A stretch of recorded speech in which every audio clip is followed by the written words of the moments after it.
ਸਾਰੇ ਦਰਸ਼ਕਾਂ ਨੂੰ ਮੇਰੀ ਯਾਨੀ ਸਮਰੀਤ ਬਾਜਵਾ ਵੱਲੋਂ ਪਿਆਰ ਭਰੀ ਸਤਿ ਸ਼੍ਰੀ ਅਕਾਲ। ਕਹਿੰਦੇ ਨੇ ਕਿ ਕਿਸਾਨ ਦੇ ਜੀਵਨ ਵਿੱਚ ਸਬਜ਼ੀਆਂ ਉਸ ਦੀਆਂ ਫਸਲਾਂ ਦਾ ਬਹੁਤ ਮਹੱਤਵਪੂਰਨ ਰੋਲ ਹੁੰਦਾ ਹੈ ਤੇ ਉਹਨਾਂ ਫਸਲਾਂ ਦੇ ਲਈ ਮੌਸਮ ਦਾ ਵੀ ਬਹੁਤ ਵੱਡਾ ਯੋਗਦਾਨ ਹੁੰਦਾ ਹੈ। ਸੋ ਕਈ ਵਾਰੀ ਹੁੰਦਾ ਹੈ ਕਿ ਮੌਸਮ ਕਈ ਵਾਰੀ ਜ਼ਿਆਦਾ ਮੀਂਹ ਪੈ ਜਾਂਦਾ ਹੈ ਜਾਂ ਘੱਟ ਮੀਂਹ ਪੈਂਦਾ ਹੈ ਜਾਂ ਘੱਟ ਗਰਮੀ ਪੈਂਦੀ ਆ, ਵੱਧ ਸਰਦੀ ਪੈਂਦੀ ਆ, ਉਸ ਦੇ ਨਾਲ ਉਹਨਾਂ ਦੇ ਜਿਹੜੀਆਂ ਫਸਲਾਂ ਆ ਉਹਨਾਂ ਨੂੰ ਵੀ ਨੁਕਸਾਨ ਹੁੰਦਾ ਹੈ। ਸੋ ਅੱਜ ਜਦੋਂ ਟੈਕਨੋਲੋਜੀ ਨੇ ਚਾਰੇ ਪਾਸੇ ਆਪਣੇ ਪੈਰ ਪਸਾਰੇ ਹੋਏ ਨੇ, ਕਿਸਾਨ ਭਾਈ ਵੀ ਪੋਲੀ ਹਾਊਸ ਨੂੰ ਅਡੋਪਟ ਕਰਦੇ ਜਾ ਰਹੇ ਨੇ। ਸੋ ਅੱਜ ਮੈਂ ਪਹੁੰਚੀ ਹਾਂ ਜੀ ਖਾਲਸਾ ਕਾਲਜ ਅੰਮ੍ਰਿਤਸਰ ਦੇ ਐਗਰੀਕਲਚਰ ਡਿਪਾਰਟਮੈਂਟ ਦੇ ਵਿੱਚ ਤੇ ਸਾਡਾ ਅੱਜ ਦਾ ਵਿਸ਼ਾ ਰਹੂਗਾ ਜੀ ਪੋਲੀ ਹਾਊਸ, ਜਿੱਥੇ ਗੱਲਬਾਤ ਕਰਾਂਗੇ ਅਸੀਂ ਐਗਰੀਕਲਚਰ ਡਿਪਾਰਟਮੈਂਟ ਦੇ ਹੈੱਡ ਡਾਕਟਰ ਰਣਦੀਪ ਬਲ ਜੀ ਦੇ ਨਾਲ।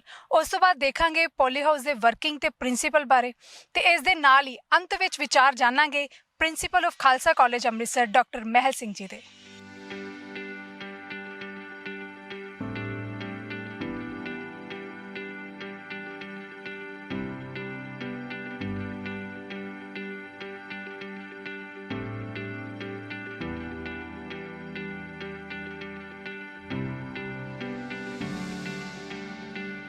ਸੋ ਸਭ ਤੋਂ ਪਹਿਲਾਂ ਗੱਲਬਾਤ ਕਰਦੇ ਹਾਂ ਜੀ ਐਗਰੀਕਲਚਰ ਡਿਪਾਰਟਮੈਂਟ ਦੇ ਹੈੱਡ ਡਾਕਟਰ ਰਣਦੀਪ ਬਲ ਜੀ ਦੇ ਨਾਲ। ਸਤਿ ਸ਼੍ਰੀ ਅਕਾਲ ਮੈਮ। ਸਤਿ ਸ਼੍ਰੀ ਅਕਾਲ ਸਰਦੀਪ ਮੈਮ KCGC TV ਤੇ ਤੁਹਾਡਾ ਸਵਾਗਤ ਹੈ। Thank you so much. Ma'am ਸਭ ਤੋਂ ਪਹਿਲਾਂ ਤਾਂ ਐਗਰੀਕਲਚਰ ਡਿਪਾਰਟਮੈਂਟ ਕਦੋਂ ਹੋਂਦ ਵਿੱਚ ਆਇਆ ਤੇ ਐਟ ਪ੍ਰੈਜ਼ੈਂਟ ਕਿਹੜੀਆਂ ਸਟਰੀਮਸ ਇੱਥੇ ਚੱਲ ਰਹੀਆਂ ਨੇ? ਇਹ ਸਭ ਤੋਂ ਪਹਿਲਾਂ ਜਦੋਂ 1892 ਚ ਖਾਲਸਾ ਕਾਲਜ ਦੀ ਸਥਾਪਨਾ ਹੋਈ, ਐਗਰੀਕਲਚਰ ਉਦੋਂ ਹੀ ਨਾਲ ਹੀ ਸ਼ੁਰੂ ਹੋ ਗਿਆ ਸੀ। ਜਿਵੇਂ ਹਿਊਮੈਨਿਟੀਜ਼ ਸਟਾਰਟ ਹੋਏ, ਸਾਇੰਸ ਦੇ ਨਾਲ ਹੀ ਐਗਰੀਕਲਚਰ। ਪਰ ਉਦੋਂ ਐਗਰੀਕਲਚਰ ਸੀਗਾ ਕਿ 3 ਸਾਲ ਬੱਚੇ ਇੱਥੇ ਪੜ੍ਹਦੇ ਸੀ ਤੇ ਚੌਥਾ ਸਾਲ ਫਿਰ ਲਿਆਲਪੁਰ ਪਾਕਿਸਤਾਨ ਚ ਉੱਥੇ ਡਿਗਰੀ ਉੱਥੋਂ ਹੁੰਦੀ ਸੀ ਉਹਨਾਂ ਦੀ। ਪਰ 1931 ਚ ਫਿਰ ਇਹ ਉਪਰਾਲਾ ਕੀਤਾ ਗਿਆ ਕਿ BSc ਡਿਗਰੀ ਖਾਲਸਾ ਕਾਲਜ ਤੋਂ ਸ਼ੁਰੂ ਹੋਈ ਤੇ ਪੰਜਾਬ ਯੂਨੀਵਰਸਿਟੀ ਨਾਲ ਐਫੀਲੀਏਸ਼ਨ ਹੋਈ ਤੇ ਡਿਗਰੀ ਪੰਜਾਬ ਯੂਨੀਵਰਸਿਟੀ ਦਿੰਦੀ ਸੀ ਤੇ BSc ਡਿਗਰੀ ਖਾਲਸਾ ਕਾਲਜ ਦੀ 1931 ਸ਼ੁਰੂ ਹੋਈ। ਫਿਰ 1967 ਚ ਫਿਰ ਇਹਨੂੰ ਅਪਗ੍ਰੇਡ ਕੀਤਾ ਗਿਆ ਕਾਲਜ ਨੂੰ ਤੇ MSc 3 ਪੋਸਟ ਗ੍ਰੈਜੂਏਸ਼ਨਸ ਸ਼ੁਰੂ ਹੋਈਆਂ, ਐਗਰੀਕਲਚਰ ਇਕਨੋਮਿਕਸ, ਐਗਰੋਨਮੀ ਤੇ ਹਾਰਟੀਕਲਚਰ। ਤੇ ਐਫੀਲੀਏਸ਼ਨ ਜਿਹੜੀ ਸੀ ਫਿਰ ਗੁਰੂ ਨਾਨਕ ਦੇਵ ਯੂਨੀਵਰਸਿਟੀ ਜਦੋਂ ਸਥਾਪਨ ਹੋਈ ਉਹਦੇ ਨਾਲ ਐਫੀਲੀਏਸ਼ਨ ਦੀ ਉਹਦੇ ਨਾਲ ਹੋ ਗਈ।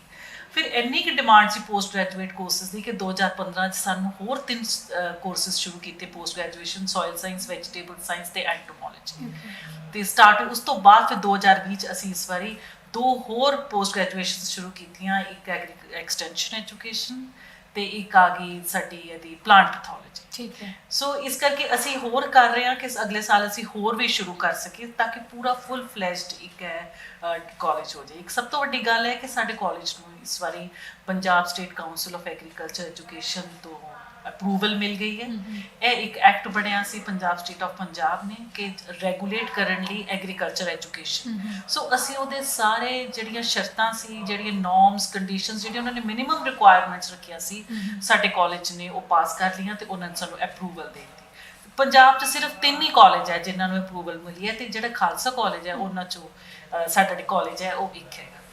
ਇੱਕ ਹੈ ਕਿ ਜਿਹੜਾ ਸਾਡਾ ਸਿਲੇਬਸ ਤੇ ਕਰਿਕੂਲਮ ਹੈ, ਇਹ ਸਾਰਾ ਜਿਹੜਾ ਅਸੀਂ ICAR ਦਾ ਕਰ ਰਹੇ ਹਾਂ ਤੇ ਉਸ ਕਰਿਕੂਲਮ ਦੇ ਹਿਸਾਬ ਨਾਲ ਅਸੀਂ ਪ੍ਰੈਕਟੀਕਲਸ ਵਿੱਚ ਜੋ ਇਕਵਿਪਮੈਂਟ, ਇਨਫਰਾਸਟ੍ਰਕਚਰ ਚਾਹੀਦਾ ਸਾਡਾ ਸਾਰਾ ਸਾਡੇ ਡਿਪਾਰਟਮੈਂਟ 'ਚ ਮੌਜੂਦ ਹੈ। Poly houses, net houses, then soil laboratories, soil machine testing, soil testing, then horticulture, everything ਜਿਹੜੇ ਕਿ drip irrigation, sprinklers ਵਗੈਰਾ ਸਾਡੇ ਕੋਲ ਮੌਜੂਦ ਹੈ। ਠੀਕ ਹੈ ਮੈਮ। ਅੱਜ ਅਸੀਂ ਆਪਣੇ ਦਰਸ਼ਕਾਂ ਨੂੰ ਪੋਲੀ ਹਾਊਸ, ਨੈਟ ਹਾਊਸ ਦਿਖਾਉਣ ਜਾ ਰਹੇ ਹਾਂ, ਉਹਨਾਂ ਨੂੰ ਰਿਸਰਚ ਟ੍ਰਾਇਲ ਜਿਹੜੇ ਉਹ ਦਿਖਾਉਣ ਜਾ ਰਹੇ ਹਾਂ।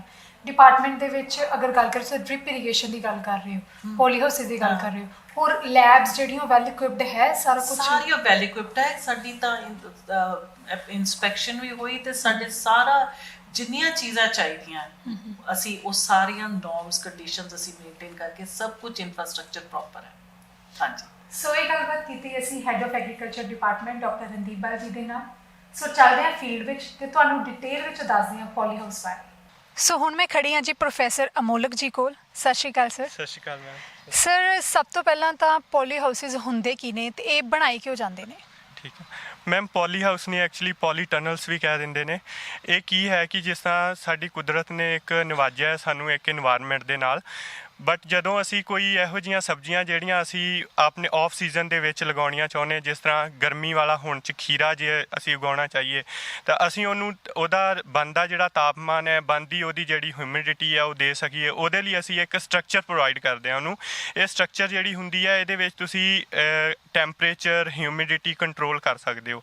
ਬਾਕੀ ਇਹਦਾ ਮੈਮ ਜਿਹੜੀ ਪੋਲੀ ਹਾਊਸ ਹੁੰਦੇ ਨੇ ਇਹ 3 ਤਰ੍ਹਾਂ ਦੇ ਹੁੰਦੇ ਨੇ। ਇਹਦੇ ਵਿੱਚ ਵਾਕ ਇਨ ਟਨਲ, ਇਹਨੂੰ ਅਸੀਂ ਲੋ ਕਾਸਟ ਕਹਿ ਦਿੰਦੇ ਆ, medium cost, high caste.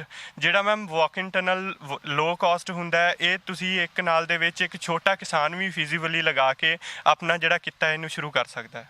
Sir ਜਦੋਂ ਅਸੀਂ ਪੋਲੀ ਹਾਊਸਿਸ ਦੀ ਗੱਲ ਕਰਦੇ ਹਾਂ ਤਾਂ ਕਿਹੜਾ ਮਟੀਰੀਅਲ ਅਸੀਂ ਯੂਜ਼ ਕਰਦੇ ਹਾਂ ਇਹਨੂੰ ਬਣਾਉਣ ਦੇ ਲਈ? ਮੈਮ ਜਿਸ ਤਰ੍ਹਾਂ ਮੈਂ ਤੁਹਾਨੂੰ ਦੱਸਿਆ ਕਿ 3 ਤਰੀਕੇ ਦੇ ਪੋਲੀ ਹਾਊਸ ਹੁੰਦੇ ਨੇ, low cost, medium cost, high cost. ਜਿਹੜਾ ਅਸੀਂ ਪੋਲੀ ਹਾਊਸ ਲਗਾਉਣਾ ਹੈ ਡਿਪੈਂਡ ਕਰਦਾ ਹੈ ਕਿ ਉਹ ਜਿਹੜਾ ਅਸੀਂ ਚੂਜ਼ ਕੀਤਾ ਹੈ ਸਟਰਕਚਰ, ਸਾਡਾ ਮਟੀਰੀਅਲ ਉਸ 'ਤੇ ਡਿਪੈਂਡ ਕਰਦਾ ਹੈ। ਵੈਸੇ ਮੈਮ ਜਿਹੜਾ ਓਵਰਆਲ ਅਸੀਂ ਗੱਲ ਕਰੀਏ, ਇਹਦਾ ਮਟੀਰੀਅਲ ਗੈਲਵਨਾਈਜ਼ਡ ਮਟੀਰੀਅਲ ਹੁੰਦਾ ਹੈ। ਇਹਦੇ ਵਿੱਚ ਐਲੂਮੀਨੀਅਮ ਜਿਹੜੀਆਂ ਸਟੀਲ ਦੀਆਂ ਪਾਈਪਸ ਯੂਜ਼ ਹੁੰਦੀਆਂ ਨੇ। ਪੋਲੀਥੀਨ ਜਿਹੜੀ ਹੈਗੀ ਆ ਉਹ 200 ਮਾਈਕਰੋਨ ਦੀ ਜਿਹੜੀ ਪੋਲੀਥੀਨ ਯੂਜ਼ ਕੀਤੀ ਜਾਂਦੀ ਹੈ। ਬਾਕੀ ਇਹਦੇ ਵਿੱਚ ਨੈਟ ਸ਼ੀਟ ਵੀ ਯੂਜ਼ ਕੀਤੀ ਜਾਂਦੀ ਹੈ ਜਿਹਦੇ ਨਾਲ ਕੀ ਆ ਬਾਹਰੋਂ ਕੋਈ ਕੀੜਾ ਮਕੌੜਾ ਅੰਦਰ ਐਂਟਰ ਨਾ ਕਰ ਸਕੇ।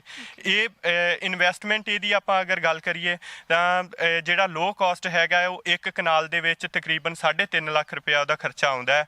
ਜਿਹੜਾ ਮੀਡੀਅਮ ਕਾਸਟ ਹੈ ਨੈਚੁਰਲੀ ਵੈਂਟੀਲੇਟਡ। ਮੈਮ ਐਕਚੁਅਲੀ ਮੈਂ ਇੱਕ ਇਹ ਗੱਲ ਦੱਸਣਾ ਚਾਹੁੰਦਾ ਕਿ ਪੂਰੇ ਪੰਜਾਬ ਦੇ ਵਿੱਚ, ਚਾਹੇ ਅਸੀਂ ਇੰਡੀਆ ਦੀ ਵੀ ਗੱਲ ਕਰੀਏ, ਨੈਚੁਰਲੀ ਵੈਂਟੀਲੇਟਡ ਪੋਲੀ ਹਾਊਸ ਜਿਹੜੇ ਜ਼ਿਆਦਾ ਫੇਮਿਲਰ ਨੇ, ਜ਼ਿਆਦਾ ਸਕਸੈਸਫੁਲ ਹੋਏ ਨੇ। ਤਾਂ ਇਹਦੀ ਕਾਸਟ ਜਿਹੜੀ ਹੈਗੀ ਹੈ ਮੈਡਮ 4.5 ਲੱਖ, 4,20,000 ਅਰਾਊਂਡ ਜਿਹੜੀ 1 ਕਨਾਲ ਦੀ ਹੈਗੀ ਹੈ। ਜਿਹੜਾ ਹਾਈ ਟੈਕ ਆ ਸਾਡੇ ਕੋਲ ਇੱਥੇ ਲੱਗਾ ਹੋਇਆ ਹੈ, ਇਹਦੀ ਕਾਸਟ ਮੈਡਮ ਲਗਭਗ 8.5 ਲੱਖ ਰੁਪਇਆ 1 ਕਨਾਲ ਦੀ ਹੈਗੀ ਹੈ। ਜਦੋਂ ਅਸੀਂ ਇਹਨੂੰ ਲਗਾਉਂਦੇ ਹਾਂ ਇਹਦੇ ਵਿੱਚ ਕੀ ਹੁੰਦਾ ਹੈ ਕਿ ਅਸੀਂ ਜਿੱਦਾਂ ਸਾਡੇ ਕੋਲ 7 ਕੰਪਨੀਆਂ ਸੈੱਟ ਕੀਤੀਆਂ ਹੋਈਆਂ ਨੇ ਪੰਜਾਬ ਸਰਕਾਰ ਨੇ। ਉਹ ਅਸੀਂ ਪਹਿਲਾਂ ਹਾਰਟੀਕਲਚਰ ਡਿਪਾਰਟਮੈਂਟ, ਬਾਗਬਾਨੀ ਵਿਭਾਗ ਕੋਲ ਜਾਂਦੇ ਹਾਂ, ਆਪਣੇ HDO ਕੋਲ। ਉਹਨਾਂ ਕੋਲ ਜਾ ਕੇ ਅਸੀਂ ਆਪਣੀ ਅਰਜੀ ਦਿੰਦੇ ਹਾਂ, ਇੱਕ ਐਪਲੀਕੇਸ਼ਨ ਦਿੰਦੇ ਹਾਂ ਕਿ ਅਸੀਂ ਇਹ ਪੋਲੀ ਹਾਊਸ ਲਗਾਉਣ ਦੇ ਇੱਛੁਕ ਹੈਗੇ ਹਾਂ। ਫਿਰ ਉਹ ਸਾਨੂੰ ਇੱਕ ਮਨਜ਼ੂਰੀ ਦਿੰਦੇ ਨੇ। ਉਹਦੇ ਲਈ ਸਾਨੂੰ ਇੱਕ centre of excellence vegetable research centre ਜਿਹੜਾ ਕਰਤਾਰਪੁਰ ਹੈਗਾ, ਉੱਥੇ ਸਾਨੂੰ ਉਹਦੀ ਟ੍ਰੇਨਿੰਗ ਲੈਣੀ ਪੈਂਦੀ ਹੈ। ਉਹਦੇ ਸਰਟੀਫਿਕੇਟ 'ਤੇ ਸਾਨੂੰ ਅੱਗੇ ਜਿਹੜਾ ਆਪਣਾ HDO ਹੁੰਦਾ ਹੈ ਉਹ ਪ੍ਰਪੋਜ਼ਲ ਦਿੰਦਾ ਹੈ। ਉਹ ਜਦੋਂ ਸਾਨੂੰ ਪ੍ਰਪੋਜ਼ਲ ਆ ਜਾਂਦੀ ਹੈ ਉਹਦੇ 'ਤੇ ਅੱਗੇ ਫਰਦਰ ਅਸੀਂ ਸਬਸਿਡੀ ਕਲੇਮ ਕਰਦੇ ਹਾਂ। 50% ਸਬਸਿਡੀ ਜਿਹੜੀ ਹੈਗੀ ਹੈ ਸੈਂਟਰ ਐਂਡ ਪੰਜਾਬ ਗਵਰਨਮੈਂਟ ਸਾਨੂੰ ਜਿਹੜੀ ਆ ਪ੍ਰੋਵਾਈਡ ਕਰਦੀ ਹੈ। ਹਾਂਜੀ। ਓਕੇ। ਤੇ ਸਰ ਅਗਰ ਅਸੀਂ ਗੱਲ ਕਰੀਏ ਕਿ ਜਦੋਂ ਪੋਲੀ ਹਾਊਸ ਬਣਾਉਂਦੇ ਆ ਤਾਂ ਲੋਕੇਸ਼ਨ ਜਿਹੜੀ ਆ ਉਹ ਕਿੱਦਾਂ ਦੀ ਹੋਣੀ ਚਾਹੀਦੀ ਆ? ਲੋਕੇਸ਼ਨ ਦੀ ਗੱਲ ਕਰੀਏ ਤਾਂ ਠੀਕ ਹੈ ਮੈਮ, ਇਹ ਡਿਪੈਂਡ ਕਰਦਾ ਹੈ ਕਿ ਸਾਡਾ ਜਿੱਦਾਂ ਫਾਰਮਰ ਹੈਗਾ ਉਹਦੀ ਜਿਹੜਾ ਜਗ੍ਹਾ ਕਿਸ ਤਰ੍ਹਾਂ ਦੀ ਹੋਣੀ, ਕਿਸ ਤਰ੍ਹਾਂ ਦੀ ਹੈਗੀ ਹੈ। ਐਕਚੁਅਲੀ ਇਹ ਸਟਰਕਚਰ ਜਿਹੜੀ ਇਹ ਐਰੋਡਾਇਨਾਮਿਕ ਹੁੰਦੀ ਹੈ। ਐਰੋਡਾਇਨਾਮਿਕ ਮਤਲਬ ਕਿ ਜਿਹੜੀ ਹਵਾ ਹੁੰਦੀ ਹੈ ਈਸਟ ਵੈਸਟ ਦੀ, ਉਹ ਉਸ ਨੂੰ ਨੁਕਸਾਨ ਨਾ ਪਹੁੰਚਾ ਸਕੇ। ਜਿਸ ਤਰ੍ਹਾਂ ਹੁਣ ਤੁਸੀਂ ਇੱਥੇ ਦੇਖ ਰਹੇ ਹੋ, ਇੱਥੇ ਸਾਡੇ ਕੋਲ ਵਿੰਡ ਬ੍ਰੇਕ, ਜਿਸ ਤਰ੍ਹਾਂ ਟਰੀਸ ਵੀ ਹੈਗੇ ਨੇ, ਬਿਲਡਿੰਗਸ ਵੀ ਹੈਗੀਆਂ ਨੇ। ਤਾਂ ਇਹੋ ਜਿਹੀ ਜਗ੍ਹਾ ਹੋਵੇ ਤਾਂ ਅਸੀਂ ਇਹਨੂੰ ਕਿਸੇ ਵੀ ਸ਼ੇਪ ਦੇ ਵਿੱਚ, ਕਿਸੇ ਵੀ ਡਾਇਰੈਕਸ਼ਨ ਦੇ ਵਿੱਚ ਅਸੀਂ ਇਹਨੂੰ ਲਗਾ ਸਕਦੇ ਹਾਂ। ਅਗਰ ਤੁਸੀਂ ਖੁੱਲ੍ਹੇ ਮੈਦਾਨ ਦੇ ਵਿੱਚ ਪੋਲੀ ਹਾਊਸ ਲਗਾਉਣਾ ਚਾਹੁੰਦੇ ਹੋ ਫਿਰ ਤੁਹਾਨੂੰ ਇਹਦੀ ਨਾਰਥ ਸਾਊਥ ਜਿਹੜੀ ਡਾਇਰੈਕਸ਼ਨ ਹੈ ਉਹ ਸੈੱਟ ਕਰਨੀ ਪੈਂਦੀ ਹੈ। ਇਹਦੇ ਵਿੱਚ ਮੈਮ ਦੇਖੋ ਇੱਕ ਬੜੀ ਵਧੀਆ ਚੀਜ਼ ਸਾਨੂੰ ਜਿਹੜੀ ਇਹ ਤਕਨੀਕ ਨੇ, ਸਾਇੰਸ ਨੇ ਦਿੱਤੀ ਹੋਈ ਹੈ ਕਿ ਇਹਦੇ ਵਿੱਚ ਜਿਸ ਤਰ੍ਹਾਂ ਆਪਾਂ ਗੱਲ ਕਰਦੇ ਸੀ ਮਟੀਰੀਅਲ ਦੀ, ਜਿਸ ਤਰ੍ਹਾਂ ਪੋਲੀਥੀਨ ਦੀ ਗੱਲ ਕਰਦੇ ਹਾਂ, ਸਾਡੇ ਕੋਲ ਇਹਦੇ 3 ਕੁਆਲਿਟੀਜ਼ ਨੇ। ਇੱਕ ਫਸਟ ਕੁਆਲਿਟੀ ਅਸੀਂ ਇਹਦੀ ਰੱਖਦੇ ਹਾਂ ਐਂਟੀ ਡ੍ਰਿਪ, ਸੈਕਿੰਡ ਹੈਗੀ ਆ ਐਂਟੀ ਡਿਫਿਊਜ਼ਡ, ਥਰਡ ਹੈਗੀ ਆ ਸਾਡੀ ਐਂਟੀ ਡਸਟ। ਮੀਨਸ ਫਸਟ ਦੀ ਅਸੀਂ ਗੱਲ ਕਰੀਏ ਐਂਟੀ ਡ੍ਰਿਪ, ਮਤਲਬ ਕਿ ਜਦੋਂ ਪੌਣਾ ਆਉਂਦੀਆਂ ਨੇ ਜਾਂ ਬਰਸਾਤਾਂ ਹੁੰਦੀਆਂ ਨੇ ਤਾਂ ਅਸੀਂ ਆਪਣੀ ਮਰਜ਼ੀ ਦੇ ਨਾਲ ਅਗਰ ਅਸੀਂ ਚਾਹੀਏ ਤਾਂ ਇਹਨੂੰ ਅਸੀਂ ਕੋਈ ਬੂੰਦ ਇਹਦੇ ਅੰਦਰ ਆ ਸਕਦੀ ਹੈ। ਐਂਟੀ ਡ੍ਰਿਪ ਇਹ ਕੁਆਲਿਟੀ ਆ ਫਸਟ। ਸੈਕਿੰਡ ਸਾਡੀ ਐਂਟੀ ਡਸਟ, ਮਤਲਬ ਕਿ ਡਸਟ ਅਸੀਂ ਕਲੀਨ ਕਰ ਸਕਦੇ ਹਾਂ, ਇਹਦੇ ਉੱਪਰ ਅੰਦਰ ਡਸਟ ਨਹੀਂ ਆ ਸਕਦੀ ਮੈਮ।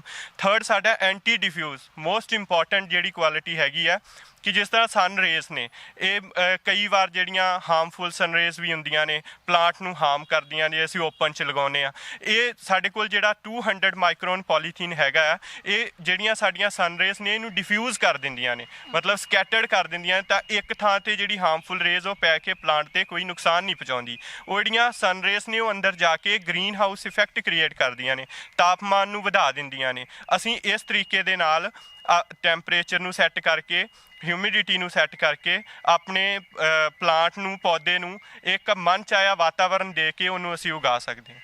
ਸਰ ਅਗਰ ਸਾਡੇ ਜੋ ਵਿਊਅਰਸ ਵੇਖ ਰਹੇ ਨੇ ਜਾਂ ਫਾਰਮਰ ਕਿਸਾਨ ਦੇਖ ਰਹੇ ਨੇ, ਅਗਰ ਉਹ ਇਹਨੂੰ ਸ਼ੁਰੂ ਕਰਨਾ ਚਾਹੁੰਦੇ ਨੇ ਹਾਂਜੀ ਤਾਂ ਕੀ ਸਰਕਾਰ ਵੱਲੋਂ ਉਹਨਾਂ ਨੂੰ ਕੋਈ ਸਬਸਿਡੀ ਪ੍ਰੋਵਾਈਡ ਕੀਤੀ ਜਾਂਦੀ ਹੈ? ਬਿਲਕੁਲ ਮੈਮ, ਇਹਦੇ ਤੇ 50% ਸਬਸਿਡੀ ਹੈ ਜਿਹੜੀ ਉਹ ਸੈਂਟਰ ਐਂਡ ਜਿਹੜੀ ਸਟੇਟ ਗਵਰਨਮੈਂਟ ਹੈ ਉਹ ਮਿਲ ਕੇ ਦਿੰਦੀਆਂ ਨੇ। ਬਟ ਉਹਦੇ ਲਈ ਮੈਂ ਤੁਹਾਨੂੰ ਦੱਸਿਆ ਕਿ ਜੇ ਇੱਕ ਪ੍ਰੋਸੀਜਰ ਹੈਗਾ ਕਿ ਜਿਸ ਤਰ੍ਹਾਂ ਜਿਹੜਾ ਵੀ ਕਿਸਾਨ ਇੱਛੁਕ ਹੈਗਾ ਇਸ ਨੂੰ ਲਗਾਉਣ ਦਾ, ਉਹ ਪਹਿਲਾਂ ਸੈਂਟਰ ਆਫ ਐਕਸੀਲੈਂਸ ਕਰਤਾਰਪੁਰ ਜਾਏ, ਉੱਥੇ ਜਾ ਕੇ ਟ੍ਰੇਨਿੰਗ ਲਏ। ਇਹ 3 ਦਿਨ ਦੀ ਟ੍ਰੇਨਿੰਗ ਹੁੰਦੀ ਹੈ। ਉਹ ਸਰਟੀਫਿਕੇਟ ਜਿਹੜਾ ਹੈ ਉਹ ਬਾਗਬਾਨੀ ਵਿਭਾਗ 'ਚ ਜਾ ਕੇ ਉਹ ਦੇਣਾ ਹੈ ਵੀ ਮੈਂ ਇਸ ਚੀਜ਼ ਦੀ ਟ੍ਰੇਨਿੰਗ ਲਈ ਹੈ ਅਤੇ ਮੈਨੂੰ ਇਸ ਚੀਜ਼ ਦੀ ਲਗਾਉਣ ਦੀ ਮਦਦ ਕੀਤੀ ਜਾਵੇ। ਉਹ ਜਿਹੜੇ ਅਦਾਰੇ ਨੇ, ਹਾਰਟੀਕਲਚਰ ਡਿਪਾਰਟਮੈਂਟ, ਐਗਰੀਕਲਚਰ ਡਿਪਾਰਟਮੈਂਟ, ਉਹ ਤਾਂ ਬਣੇ ਹੀ ਕਿਸਾਨਾਂ ਲਈ ਨੇ, ਉਹ ਤਾਂ ਸਾਡੀ ਮਦਦ ਲਈ ਬਣੇ ਨੇ। ਤਾਂ ਉਹ ਬਹੁਤ ਹੀ ਖੁਸ਼ ਹੋ ਕੇ ਬੜੇ ਵਧੀਆ ਤਰੀਕੇ ਨਾਲ ਸਾਨੂੰ ਅਟੈਂਡ ਕਰਦੇ ਨੇ। ਅਸੀਂ ਉੱਥੇ ਜਾ ਕੇ ਐਪਲੀਕੇਸ਼ਨ ਦਿੰਦੇ ਹਾਂ, ਸਾਨੂੰ 2 ਮਹੀਨੇ ਬਾਅਦ ਉਹਦੀ ਪ੍ਰਪੋਜ਼ਲ ਆ ਜਾਂਦੀ ਹੈ। ਉਹ ਪ੍ਰਪੋਜ਼ਲ ਦਾ ਇੱਕ ਉਸ ਤੋਂ ਬਾਅਦ ਨਿਯਮ ਨੇ, 7 ਕੰਪਨੀਆਂ ਨੇ ਜਿਹੜੀਆਂ ਪੰਜਾਬ ਸਰਕਾਰ ਨੇ ਸਿਲੈਕਟ ਕੀਤੀਆਂ ਹੋਈਆਂ ਨੇ ਕਿ ਤੁਸੀਂ ਇਹਨਾਂ ਦੇ ਕੋਲੋਂ ਹੀ ਆਪਣਾ ਜਿਹੜਾ ਪੋਲੀ ਹਾਊਸ ਹੈ ਉਹ ਲਗਵਾਉਣਾ ਹੈ। ਅਗਰ ਅਸੀਂ ਉਹਨਾਂ 7 ਚੋਂ ਇੱਕ ਨਾਲ ਕੰਟਰੈਕਟ ਕਰਕੇ ਪੋਲੀ ਹਾਊਸ ਲਗਾ ਲੈਂਦੇ ਹਾਂ, ਅਸੀਂ ਆਪਣੀ ਸਬਸਿਡੀ ਕਲੇਮ ਕਰਦੇ ਹਾਂ। ਡੈਫੀਨੇਟਲੀ 50% ਸਬਸਿਡੀ ਸਾਡੀ ਜਿਹੜੀ ਆ ਜਾਂਦੀ ਹੈ ਜੀ। ਜਿਸ ਤਰ੍ਹਾਂ 3.5 ਲੱਖ ਦਾ ਪੋਲੀ ਹਾਊਸ ਹੈ, 4.5 ਲੱਖ ਦਾ ਪੋਲੀ ਹਾਊਸ ਹੈ, ਠੀਕ ਹੈ, 1 ਕਨਾਲ ਦਾ ਆਪਾਂ ਮੰਨਦੇ ਹਾਂ, ਉਹਦੇ 'ਚੋਂ ਤੁਹਾਨੂੰ 50% ਸਬਸਿਡੀ ਜਿਹੜੀ ਹੈ ਉਹ ਸਰਕਾਰ ਦਿੰਦੀ ਹੈ ਜੀ। ਸੋ ਇਹ ਅਸੀਂ ਗੱਲਬਾਤ ਕੀਤੀ ਪ੍ਰੋਫੈਸਰ ਅਮੋਲਕ ਜੀ ਦੇ ਨਾਲ। ਸੋ ਗੱਲਬਾਤ ਕਰਦੇ ਹਾਂ ਜੀ ਡਾਕਟਰ ਨਵਜੋਤ ਸਿੰਘ ਜੀ ਦੇ ਨਾਲ। ਸਤਿ ਸ਼੍ਰੀ ਅਕਾਲ ਸਰ। ਸਤਿ ਸ਼੍ਰੀ ਅਕਾਲ ਮੈਮ। ਸਰ ਸਭ ਤੋਂ ਪਹਿਲਾਂ ਅਗਰ ਅਸੀਂ ਪੋਲੀ ਹਾਊਸ ਦੇ ਵਰਕਿੰਗ ਦੀ ਗੱਲ ਕਰੀਏ ਤਾਂ ਇਹਦਾ ਵਰਕਿੰਗ ਤੇ ਪ੍ਰਿੰਸੀਪਲ ਜਿਹੜਾ ਪੋਲੀ ਹਾਊਸ ਦਾ ਉਹ ਕੀ ਹੈ? ਮੈਮ ਜਿਹੜਾ ਵਰਕਿੰਗ ਆਪਣੇ ਕਹਿ ਸਕਦੇ ਹਾਂ ਪ੍ਰਿੰਸੀਪਲ, ਇਹਦਾ ਮੇਨ ਹੈਗਾ ਗ੍ਰੀਨ ਹਾਊਸ ਇਫੈਕਟ। ਸੋ ਗ੍ਰੀਨ ਹਾਊਸ ਇਫੈਕਟ ਹੁੰਦਾ ਕੀ ਹੈ? ਜੇ ਆਪਾਂ ਸਿੰਪਲ ਗੱਲ ਕਰੀਏ, ਜਿਹੜੀਆਂ ਸੂਰਜ ਦੀਆਂ ਕਿਰਨਾਂ ਨੇ, ਠੀਕ ਆ, ਸਾਰਾ ਪਲਾਂਟ ਦਾ ਡਿਪੈਂਡ ਉਹਦੇ ਉੱਤੇ ਕਰਦਾ। ਸੋ ਜਿਹੜੀਆਂ ਕਿਰਨਾਂ ਹੁੰਦੀਆਂ ਉਹ ਲੋ ਵੇਵ ਲੈਂਥ ਨਹੀਂ ਹੁੰਦੀਆਂ ਅਤੇ ਹਾਈ ਵੇਵ ਲੈਂਥ। ਸੋ ਜਿਹੜੀਆਂ ਹਾਈ ਵੇਵ ਲੈਂਥ ਦੀਆਂ ਰੇਜ਼ ਨੇ ਉਹ ਪੋਲੀ ਹਾਊਸ 'ਚ ਐਂਟਰ ਨਹੀਂ ਕਰਦੀਆਂ ਹੈਗੀਆਂ। ਜਿਹੜੀਆਂ ਲੋ ਵੇਵ ਲੈਂਥ ਦੀਆਂ ਰੇਜ਼ ਨੇ ਉਹ ਪੋਲੀ ਹਾਊਸ ਦੇ ਵਿੱਚ ਐਂਟਰ ਤਾਂ ਕਰ ਜਾਂਦੀਆਂ ਪਰ ਬਾਹਰ ਨਿਕਲ ਪਾਉਂਦੀਆਂ। ਉਹਦੇ ਨਾਲ ਕੀ ਹੁੰਦਾ, ਜਿਹੜਾ ਟੈਂਪਰੇਚਰ ਆ ਇਨਸਾਈਡ ਉਹ ਇਨਕਰੀਜ਼ ਹੋ ਜਾਂਦਾ। ਸੋ ਟੈਂਪਰੇਚਰ ਇਨਕਰੀਜ਼ ਹੋਣ ਨਾਲ ਕੀ ਹੁੰਦਾ, CO2 level, carbon dioxide level increase ਹੋ ਜਾਊਗਾ। ਸੇ ਜੇ ਆਪਣਾ ਕਾਰਬਨ ਡਾਈਆਕਸਾਈਡ ਲੈਵਲ ਜ਼ਿਆਦਾ ਹੋਊਗਾ, ਓਨੀ ਜ਼ਿਆਦਾ ਫੋਟੋਸਿੰਥੇਸਿਸ ਹੋਊਗੀ ਅਤੇ ਓਨੀ ਜ਼ਿਆਦਾ ਆਪਣੇ ਕੋਲ ਪ੍ਰੋਡਕਸ਼ਨ ਹੋਊਗੀ। ਸੋ ਮੇਨਲੀ ਜਿਵੇਂ ਕਹਿ ਸਕਦੇ ਹਾਂ ਕਿ ਡੇ ਟਾਈਮ ਇਹ ਸਾਰੀ ਆਪਦੀ એનર્ਜੀ ਫੂਡ ਅਬਜ਼ਰਵ ਕਰਦਾ ਪਲਾਂਟ, ਅਤੇ ਰਾਤ ਦੇ ਟਾਈਮ ਹੀ ਗਰੋਥ ਹੁੰਦੀ ਹੈ। ਜਿਹੜਾ ਕਾਰਬਨ ਡਾਈਆਕਸਾਈਡ ਲੈਵਲ ਹੁੰਦਾ ਉਹ ਬਾਹਰ ਜੇ ਆਪਾਂ ਕਰੀਏ 300 ਤੋਂ 400 ppm ਹੁੰਦਾ, ਪਰ ਪੋਲੀ ਹਾਊਸ ਦੇ ਵਿੱਚ 1000 ppm ਹੁੰਦਾ। ਸੋ ਕਾਰਬਨ ਡਾਈਆਕਸਾਈਡ ਲੈਵਲ 'ਤੇ ਹੀ ਇਹਦੇ ਲਈ ਵਰਕਿੰਗ ਆ। ਸੋ ਰਾਤ ਨੂੰ ਜੇ ਇਹਨਾਂ ਨੂੰ 1000 ppm ਮਿਲਦਾ ਕਾਰਬਨ ਡਾਈਆਕਸਾਈਡ ਲੈਵਲ, ਤਾਂ ਉਦੋਂ ਗਰੋਥ ਜ਼ਿਆਦਾ ਹੋਊਗੀ, ਈਲਡ ਜ਼ਿਆਦਾ ਹੋਊਗਾ ਅਤੇ ਗਰੋਥ ਆਪਾਂ ਨੂੰ ਜਲਦੀ ਫਰੂਟ ਮਿਲੂਗਾ। ਜੇ ਬਾਹਰ ਤੁਸੀਂ 5 ਮਹੀਨੇ ਦਾ ਕਰੋਪ ਆ, ਅੰਦਰ ਆਪਾਂ ਨੂੰ 4 ਮਹੀਨਿਆਂ ਦੇ ਵਿੱਚ ਪੂਰਾ ਕਰੋਪ ਖਤਮ ਹੋ ਜਾਊਗਾ। ਸੋ ਮੇਨਲੀ ਇਹਦੀ ਜਿਹੜੀ ਵਰਕਿੰਗ ਹੈਗੀ ਆ ਉਹ ਹੈਗੀ ਆ ਕਾਰਬਨ ਡਾਈਆਕਸਾਈਡ ਲੈਵਲ ਇੰਕਰੀਜ਼ ਹੋਊਗਾ ਅਤੇ ਉਹਦੇ ਨਾਲ ਆਪਣਾ ਫੋਟੋਸਿੰਥੇਸਿਸ ਜ਼ਿਆਦਾ ਹੋਊ ਅਤੇ ਈਲਡ ਜ਼ਿਆਦਾ ਮਿਲੂਗਾ। ਸਰ ਮੈਂ ਦੇਖ ਰਹੀ ਹਾਂ ਪਿੱਛੇ ਪੋਲੀ ਹਾਊਸਿਸ ਲੱਗੇ ਹੋਏ ਨੇ, ਤੁਹਾਡੇ ਕੋਲੋਂ ਇੱਥੇ ਕਿਹੜੀਆਂ ਫਸਲਾਂ ਨੇ ਤੇ ਜਿਹੜੇ ਕਿਸਾਨ ਨੇ ਉਹ ਇੱਥੇ ਹੋਰ ਕਿਹੜੀਆਂ-ਕਿਹੜੀਆਂ ਫਸਲਾਂ ਜਿਹੜੀਆਂ ਜਾਂ ਸਬਜ਼ੀਆਂ ਉਹ ਲਾ ਸਕਦੇ ਨੇ? ਮੈਮ ਜਿਵੇਂ ਪੋਲੀ ਹਾਊਸ 'ਤੇ ਖਰਚਾ ਬਹੁਤ ਹੁੰਦਾ, ਇਨੀਸ਼ੀਅਲ ਕਾਸਟ। ਸੋ ਆਪਣਾ ਮੇਨ ਮੋਟਿਵ ਹੁੰਦਾ ਕਿ ਆਪਣੇ ਕੋਲ ਇਨਕਮ ਜ਼ਿਆਦਾ ਹੋਵੇ। ਸੋ ਇਨਕਮ ਜੇ ਆਪਾਂ ਜ਼ਿਆਦਾ ਲੈਣੀ ਆ, ਮੇਨਲੀ ਜਾਂ ਫਲਾਵਰ ਕ੍ਰੌਪਸ ਕਰ ਸਕਦੇ ਹਾਂ ਜਾਂ ਵੈਜੀਟੇਬਲਸ। ਸੋ ਫਲਾਵਰਸ ਦਾ ਉਹਨਾਂ ਦੀ ਮਾਰਕੀਟ ਹੈ ਨਹੀਂ ਗੀ ਆਪਣੇ ਕੋਲ, ਉਹ ਆਪਾਂ ਸੈੱਲ ਨਹੀਂ ਕਿਤੇ ਕਰ ਸਕਦੇ ਹੈਗੇ। ਵੱਡੇ ਸਿਟੀਜ਼ ਦੇ ਵਿੱਚ ਜਿਵੇਂ ਚੰਡੀਗੜ੍ਹ ਵਗੈਰਾ ਉੱਥੇ ਹੀ ਕਰ ਸਕਦੇ ਹਾਂ। ਸੋ ਆਪਾਂ ਬੇਸਿਕਲੀ ਲਾਉਂਦੇ ਹਾਂ ਸਬਜ਼ੀਆਂ ਇਹਦੇ ਵਿੱਚ। ਸਬਜ਼ੀਆਂ ਵਿੱਚੋਂ ਵੀ ਆਪਾਂ ਨੂੰ ਕਿਉਂ ਲਾਉਂਦੇ ਹਾਂ, ਕਿਉਂਕਿ ਇਹਨਾਂ ਦੀ ਜਿਹੜੀ ਹੈਗੀ ਆ ਪੀਰੀਅਡ ਡਿਊਰੇਸ਼ਨ ਉਹ ਹੁੰਦੀ ਆ 3 ਤੋਂ 6 ਮਹੀਨੇ। ਸੋ ਇੱਕ ਵਾਰੀ ਆਪਾਂ ਲਾਇਆ 3 ਮਹੀਨਿਆਂ ਦੇ ਵਿੱਚ ਆਪਾਂ ਨੂੰ ਪੈਸੇ ਮਿਲ ਜਾਣਗੇ। ਸੋ ਤਾਂ ਕਰਕੇ ਆਪਾਂ ਵੱਧ ਤੋਂ ਵੱਧ ਕ੍ਰੌਪ ਲਾ ਸਕੀਏ ਪੋਲੀ ਹਾਊਸ ਦੇ ਵਿੱਚ ਸਬਜ਼ੀਆਂ ਹੀ ਲਾਉਂਦੇ ਹਾਂ। ਸਬਜ਼ੀਆਂ ਵਿੱਚੋਂ ਵੀ ਆਪਾਂ ਅੱਗੇ 3 ਸਬਜ਼ੀਆਂ ਹੀ ਲਾਉਂਦੇ ਹਾਂ। ਸੋ ਪਹਿਲਾਂ ਆ ਜਾਂਦਾ ਆਪਣਾ ਖੀਰਾ, ਜਿਹੜਾ ਕਿ ਮਾਰਕੀਟ ਦੇ ਵਿੱਚ ਕਹਿ ਦਿੰਦੇ ਆ ਚਾਈਨੀਜ਼ ਖੀਰਾ। ਸੋ ਇਹਨੂੰ ਚਾਈਨੀਜ਼ ਖੀਰਾ ਨਹੀਂ ਕਹਿੰਦੇ ਹੈਗੇ, ਹੈਗਾ ਪਾਰਥੀਨੋਕਾਰਪਿਕ ਕਕੰਬਰ। ਇਹਦੇ ਵਿੱਚ ਕੀ ਹੁੰਦਾ ਕਿ ਇੱਕ ਤਾਂ ਸੀਡ ਨਹੀਂ ਹੁੰਦੇ ਹੈਗੇ, ਇੱਕ ਜਿਹੜੀ ਇਹਦੀ ਸਕਿਨ ਆ ਆਪਾਂ ਐਡੀਬਲ ਆ, ਛਿਲਕਾ ਇਹਦਾ ਖਾ ਸਕਦੇ ਹੁੰਦੇ ਆ। ਅਤੇ ਦੂਜੀ ਫਸਲ ਹੁੰਦੀ ਹੈਗੀ ਆਪਣੇ ਕੋਲ ਟਮਾਟਰ, ਠੀਕ ਆ। ਅਤੇ ਤੀਜੀ ਫਸਲ ਲਾਉਂਦੇ ਹੈਗੇ ਆਪਾਂ ਸ਼ਿਮਲਾ ਮਿਰਚ, ਜਿਹੜੀਆਂ ਕਲਰਡ ਹੁੰਦੀਆਂ ਆਪਣੇ ਕੋਲ, ਜਿਵੇਂ ਰੈੱਡ ਹੋ ਗਈ, ਯੈਲੋ ਹੋ ਗਈ। ਸੋ ਇਹ 3 ਕ੍ਰੌਪ ਹੀ ਲਾਏ ਜਾਂਦੇ ਆ ਪੋਲੀ ਹਾਊਸ ਦੇ ਵਿੱਚ, ਹੋਰ ਕੋਈ ਰਿਕਮੈਂਡ ਨਹੀਂ ਕੀਤਾ ਜਾਂਦਾ ਹੈਗਾ। ਇਹਨਾਂ ਤਿੰਨਾਂ ਵਿੱਚੋਂ ਵੀ ਜੇ ਸਭ ਤੋਂ ਜ਼ਿਆਦਾ ਆਪਾਂ ਇਨਕਮ ਕਰਨੀ ਜਾਈਏ ਤਾਂ ਸ਼ਿਮਲਾ ਮਿਰਚ ਜਿਹੜੀ ਆਪਣੇ ਕੋਲ ਕਲਰਡ ਆ ਉਹਦੇ ਵਿੱਚ ਹੀ ਮਿਲਦੀ ਆ ਆਪਾਂ ਨੂੰ। ਤੇ ਸਰ ਜਿਹੜੀਆਂ ਤੁਸੀਂ ਇੱਥੇ ਕ੍ਰੌਪਸ ਗਰੋ ਕਰਦੇ ਹੋ ਉਹਦੀ ਮਾਰਕੀਟਿੰਗ ਵਗੈਰਾ ਕਿੱਥੇ ਕਰਦੇ ਆ ਸਟੂਡੈਂਟਸ ਜਾਂ ਤੁਸੀਂ? ਐਕਚੁਅਲੀ ਮੈਂ ਮਾਰਕੀਟ ਸੈਕਟਰ ਸਾਡੇ ਕੋਲ ਨਹੀਂ ਹੈਗਾ, ਅਸੀਂ ਸਿੱਧਾ ਡੀਲਰ ਨਾਲ ਕੰਟੈਕਟ ਕਰ ਦਿੰਦੇ ਹਾਂ ਮੰਡੀ ਦੇ ਵਿੱਚ। ਉਹ ਜਿਹੜੇ ਮੰਡੀ ਦੇ ਵਿੱਚ ਰੇਟ ਵਗਦੇ ਆ ਉਹ ਸਾਡੇ ਕੋਲ ਡੇਲੀ ਰੈਗੂਲਰ ਆਉਂਦੇ ਆ। ਜਦੋਂ ਅਸੀਂ ਹਾਰਵੈਸਟਿੰਗ ਕਰਨੀ ਆ ਉਹਨਾਂ ਨੂੰ ਫੋਨ ਕਰ ਦਈਦੀ ਆ, ਸਾਡੇ ਕੋਲ ਕਲੈਕਟ ਕਰ ਲੈਂਦੇ ਆ। ਠੀਕ ਹੈ, ਮੈਨੂੰ ਪਤਾ ਹੈ ਕਿ ਵਿਊਅਰਸ ਦੇ ਮਨ ਵਿੱਚ ਇਹ ਸਵਾਲ ਉੱਠ ਰਿਹਾ ਹੋਊਗਾ ਕਿ ਸਾਨੂੰ ਪੋਲੀ ਹਾਊਸ ਕਿਉਂ ਲਾਉਣਾ ਚਾਹੀਦਾ। ਮਤਲਬ ਅਗਰ ਮੈਂ ਇਹਦੇ ਬੈਨੀਫਿਟਸ ਦੀ ਗੱਲ ਕਰਾਂ ਤਾਂ ਇਹਦੇ ਕੀ ਫਾਇਦੇ ਨੇ, ਕੀ ਬੈਨੀਫਿਟਸ ਨੇ? ਮੇਨ ਹੈਗਾ ਜੀ ਜਿਹੜਾ ਆਪਣਾ ਓਪਨ ਦੇ ਵਿੱਚ ਜੇ ਆਪਾਂ ਲਾਈਏ ਸਬਜ਼ੀਆਂ, ਉਹਦੇ ਨਾਲੋਂ 2 ਤੋਂ 3 ਗੁਣਾ ਆਪਾਂ ਨੂੰ ਈਲਡ ਜ਼ਿਆਦਾ ਆਊਗਾ। ਜੇ ਈਲਡ ਜ਼ਿਆਦਾ ਆਊਗਾ ਤਾਂ ਆਪਣੇ ਕੋਲ ਇਨਕਮ ਵੀ ਜ਼ਿਆਦਾ ਹੋਊਗੀ। ਮੇਨ ਬੈਨੀਫਿਟ ਇਹ ਆ। ਤੇ ਦੂਜਾ ਹੈਗਾ quality.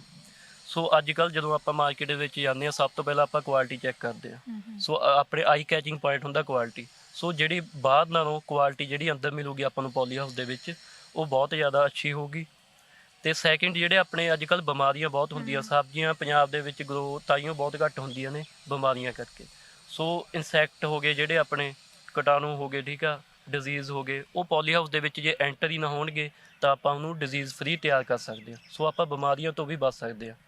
More over off season production, ਠੀਕ ਹੈ, ਜਿਵੇਂ ਕਿ ਸੀਜ਼ਨ ਦੇ ਅਕੋਰਡਿੰਗ ਹੀ ਆਪਾਂ ਲਾਉਣਾ ਹੁੰਦਾ। ਪਰ ਖੀਰਾ ਆਪਾਂ ਬਾਹਰ ਲਾਈਏ ਆਪਾਂ ਨੂੰ ਇੱਕ ਵਾਰ ਮਿਲੂਗਾ। ਜੇ ਆਪਾਂ ਪੋਲੀ ਹਾਊਸ 'ਚ ਲਾਈਏ ਤਾਂ 1 ਸਾਲ 'ਚ ਆਪਾਂ 3 ਵਾਰੀ ਖੀਰਾ ਲਾ ਸਕਦੇ ਹਾਂ, 2 ਵਾਰੀ ਟਮਾਟਰ ਲਾ ਸਕਦੇ ਹਾਂ।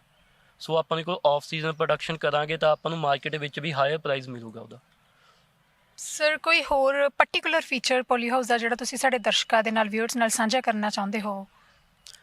ਮੈਂ ਬਾਕੀ ਇਹਦੀ ਵਰਕਿੰਗ ਦੇ ਜਿਹੜੇ 5 ਪਾਰਟ ਹੁੰਦੇ ਆ, ਮੈਂ ਤੁਹਾਡੇ ਨਾਲ ਉਹ ਡਿਸਕਸ ਕਰਨਾ ਚਾਹੁੰਦਾ। ਤੇ ਮੇਨ ਜਿਹੜਾ ਪਾਰਟ ਹੈਗਾ ਇਹਦੇ ਵਿੱਚ ਸਾਈਡ ਵੈਂਟ, ਠੀਕ ਆ। ਸਾਈਡ ਵੈਂਟ ਕੀ ਹੁੰਦਾ? ਜਿਵੇਂ ਆਪਣੇ ਘਰਾਂ ਦੇ ਵਿੱਚ ਵਿੰਡੋ ਹੁੰਦੀ ਆ, ਸੇਮ ਉਹੀ ਸਿਸਟਮ ਹੁੰਦਾ। ਪਹਿਲਾਂ ਜਾਲੀ ਲੱਗੀ ਹੁੰਦੀ ਆ, ਉਦੋਂ ਬਾਅਦ ਸ਼ੀਟ ਲੱਗੀ ਹੁੰਦੀ ਆ। ਸੋ ਜਿਹੜਾ ਤੁਹਾਨੂੰ ਦੱਸਿਆ ਸੀਗਾ ਕਿਵੇਂ ਪਹਿਲਾਂ ਕਾਰਬਨ ਡਾਈਆਕਸਾਈਡ ਲੈਵਲ 1000 ppm ਹੋ ਜਾਂਦਾ। ਸੋ ਉਹਦੇ ਵਿੱਚ ਆਪਾਂ ਤੁਸੀਂ ਵਰਕ ਵੀ ਨਹੀਂ ਕਰ ਸਕਦੇ ਜਦੋਂ ਪੋਲੀ ਹਾਊਸ ਦੇ ਵਿੱਚ ਐਂਟਰ ਕਰੋਗੇ। ਸੋ ਆਪਾਂ ਨੂੰ ਡੇਲੀ ਫਰੈਸ਼ ਏਅਰ ਚਾਹੀਦੀ ਆ।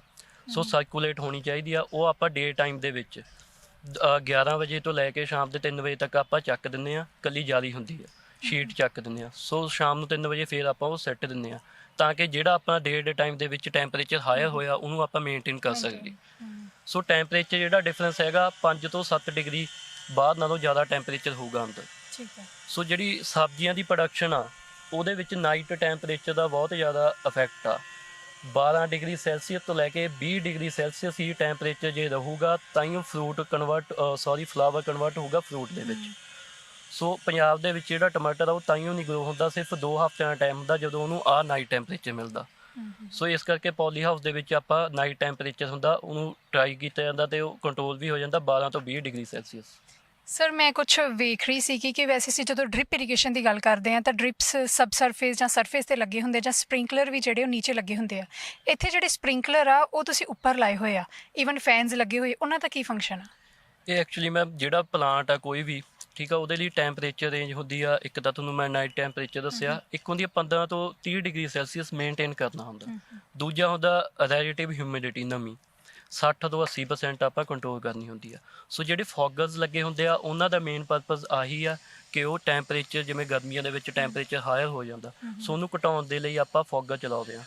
ਇੱਕ ਹੋਰ ਗੱਲ, ਫੌਗਰ ਜਿਹੜਾ ਚਲਾਉਣਾ ਉਹ ਅੱਧੇ ਸੈਕਿੰਡ ਤੋਂ ਵੱਧ ਕਦੇ ਵੀ ਨਹੀਂ ਚਲਾਇਆ ਜਾਂਦਾ। 2 ਘੰਟਿਆਂ ਬਾਅਦ ਆਪਾਂ ਚਲਾ ਦਿੰਦੇ ਹਾਂ ਜਿਸ ਹਿਸਾਬ ਨਾਲ ਆਪਣੇ ਕੋਲ ਗਰਮੀ ਆ। ਸੋ ਉਹਦੇ ਨਾਲ ਆਪਾਂ ਐਗਜ਼ੌਸਟ ਫੈਨ ਚਲਾ ਦਿੰਦੇ ਹਾਂ। ਜਿਹੜੀ ਆਪਣੇ ਕੋਲ ਹੌਟ ਏਅਰ ਹੁੰਦੀ ਆ ਉਹ ਪੋਲੀ ਹਾਊਸ 'ਚੋਂ ਬਾਹਰ ਚਲੀ ਜਾਂਦੀ ਆ ਅਤੇ ਫਰੈਸ਼ ਏਅਰ ਆ ਜਾਂਦੀ ਆ ਅਤੇ ਟੈਂਪਰੇਚਰ ਘੱਟ ਜਾਂਦਾ ਉਹਦਾ। ਸੋ ਡਰਿਪ ਇਰੀਗੇਸ਼ਨ ਦੀ ਜੇ ਆਪਾਂ ਗੱਲ ਕਰੀਏ, ਉਹਦੇ ਨਾਲ ਕੀ ਹੁੰਦਾ, ਆਪਾਂ ਡਰਿਪ ਰੂਟਸ ਕੋਲੇ ਆਪਾਂ ਪਾਈਪ ਲਾ ਦਿੰਦੇ ਹਾਂ, ਹੋਲ ਕੀਤਾ ਹੁੰਦਾ ਰੂਟਸ ਕੋਲੇ। ਸੋ ਤੁਪਕਾ ਹੀ ਆਪਾਂ ਪਾਣੀ ਦਿੰਦੇ ਹਾਂ ਸਿੱਧਾ ਡਾਇਰੈਕਟ ਰੂਟਸ ਨੂੰ। ਸੋ 50% ਆਪਣੀ ਵਾਟਰ ਸੇਵਿੰਗ ਹੋ ਜਾਂਦੀ ਆ, ਟਾਈਮ ਸੇਵਿੰਗ ਹੁੰਦਾ ਇਹਦੇ ਨਾਲ, ਲੇਬਰ ਸੇਵਿੰਗ ਹੁੰਦੀ ਆ।